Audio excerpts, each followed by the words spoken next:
சத்தி நாயனார் அவர்களுடைய வரலாறை இன்னைக்கு நம்ம பார்க்கலாம்.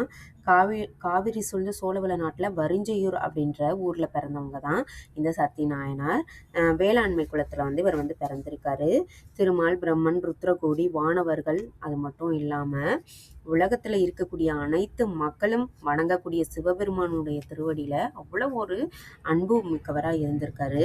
அந்த திருவடியில் தான் போய் சேரணும் அப்படின்னு சொல்லிட்டு கடவுள் மேலே மட்டும் இல்லை, சிவன் அடியார்கள் மேலேயும் அவர் ரொம்பவே பக்தியாகவும் பாசமாகவும் இருந்திருக்காரு. சிவனடியார்களை யாராச்சும் ஏதாவது இகழ்ந்து பேசினாங்க அப்படின்னா டக்குன்னு தன் கையில் வச்சிருக்கக்கூடிய வளைந்த வடிவமுறைய ஒரு கத்தியை வச்சுட்டு அவங்களுடைய நாக்கை அறுத்துருவாராம். அதனால தான் தன்னோட சக்தி கொண்டு அறுக்கிறனால தான் இவரோட பேர் சத்திய நாயனார் அப்படின்ற மாதிரி சொல்லப்படுதுன்னு சொல்கிறாங்க. இதே மாதிரி இவர் நெடுங்காலமாக சிவனடியார்களுக்கு தொண்டு செஞ்சுட்டு வந்திருக்காரு. அதுக்கப்புறம் பார்த்தீங்கன்னா கடைசியில் இறுதியாக சிவபெருமானுடைய திருவடியில் போய் சேர்ந்துட்டார்.